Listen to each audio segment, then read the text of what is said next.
Palakkad തൃത്താലയിൽ Hamas ഭീകരരുടെ ചിത്രങ്ങൾ ആനപ്പുറത്ത് എഴുന്നള്ളിച്ച സംഭവത്തിൽ കേന്ദ്ര ആഭ്യന്തരമന്ത്രി അമിത്ഷായ്ക്ക് പരാതി നൽകി ബിജെപി. ഡിജിപിക്കും ജില്ലാ പോലീസ് മേധാവിക്കും ഉൾപ്പെടെ പരാതി നൽകിയിട്ടും നടപടിയില്ലാത്തതോടെയാണ് കേന്ദ്ര ആഭ്യന്തരമന്ത്രിക്ക് പരാതി നൽകുന്നത്. ബിജെപി വെസ്റ്റ് ജില്ലാ അധ്യക്ഷൻ പി വേണുഗോപാൽ പറഞ്ഞു. തൃത്താലയിൽ ബിജെപി പ്രതിഷേധ പ്രകടനവും നടത്തി.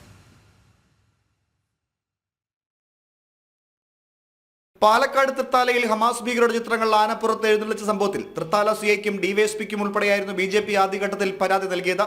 തുടർന്ന് പാലക്കാട് ജില്ലാ പോലീസ് മേധാവിക്കും ഡിജിപിക്കും പരാതി നൽകിയിരുന്നു. എന്നാൽ സംഭവത്തിൽ കേരള പോലീസ് യാതൊരു അന്വേഷണം നടത്താത്ത സാഹചര്യത്തിലാണ് കേന്ദ്ര ആഭ്യന്തരമന്ത്രി അമിത്ഷായ്ക്ക് പരാതി നൽകിയത്. സംഭവത്തിലെ ഗൂഢാലോചന അന്വേഷിക്കണമെന്നും പോപ്പുലർ ഫ്രണ്ടും NDF-ഉം പുതിയ രൂപത്തിലും ഭാവത്തിലും പ്രദേശത്ത് പ്രവർത്തിക്കുന്നുണ്ടെന്നും ഇതിന്റെ തെളിവാണ് സംഭവമെന്നും ബിജെപി വെസ്റ്റ് ജില്ലാ അധ്യക്ഷൻ പി വേണുഗോപാൽ പറഞ്ഞു. ഹമാസ് ഭീകരരുടെ ഫോട്ടോ പ്രദർശിപ്പിച്ചുകൊണ്ടുള്ള ഘോഷയാത്രയുണ്ട്. ആ പരിപാടി കഴിയുന്നത് വരെ പ്രദർശിപ്പിച്ച നടപടിക്കെതിരെ സംസ്ഥാന പോലീസ് ഇതുവരെ നടപടികൾ എടുത്തിട്ടില്ല എന്നുള്ളത് ദുരൂഹം. ഈ ചിത്രം പ്രദർശിപ്പിച്ച ആഘോഷത്തിൻ്റെ മാറ്റ് കുറയ്ക്കുകയും അതേപോലെ തന്നെ മറ്റൊരു ആംഗിളിലേക്ക് ഈ ആഘോഷത്തെ വഴിതിരിച്ചുവിട്ടുള്ള ആ കമ്മിറ്റിക്കാരുടെ പേരിൽ നടപടി ഉണ്ടാകണം. അതിൻ്റെ പിന്നിലുള്ള ഗൂഢാലോചന അന്വേഷിക്കണം എന്ന് ഭാരതീയ ജനതാ പാർട്ടി ആവശ്യപ്പെടുക. സംഭവത്തിൽ പോലീസ് കേസെടുക്കാത്തതിൽ തൃത്താലയിൽ ബിജെപി പ്രതിഷേധ പ്രകടനവും നടത്തി.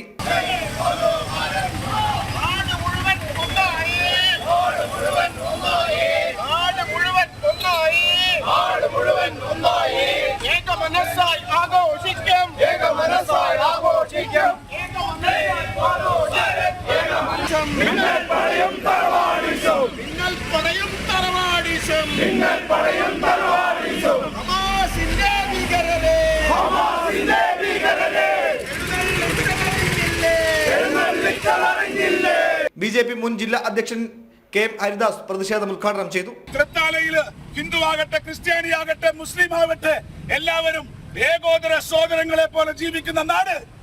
ആ നാട്ടിൽ വിഷം കലർത്താൻ ഞങ്ങൾ അനുവദിക്കില്ലെന്ന് പ്രഖ്യാപിച്ചുകൊണ്ടാണ് ഈ സമരപരിപാടിയുമായി ഞങ്ങൾ മുന്നോട്ട് പോകുന്നത്. അതുകൊണ്ട് ഇത് ആരാണ് ഇതിന്റെ പിറകിലെന്ന് കണ്ടെത്തേണ്ട ബാധ്യത ഇവിടുത്തെ ഭരണകൂടത്തിനാണ്, പോലീസിനാണ്.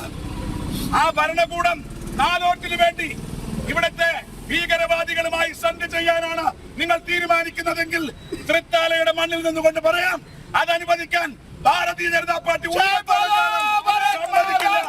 ബിജെപി തൃത്താല സംഘടനാ president advocate KV Manoj, Kapoor മണ്ഡലം പ്രസിഡന്റ് ദിനേശ് എറവക്കാട്, K നാരായണൻകുട്ടി തുടങ്ങിയവർ പങ്കെടുത്തു. ജനം, പാലക്കാട്.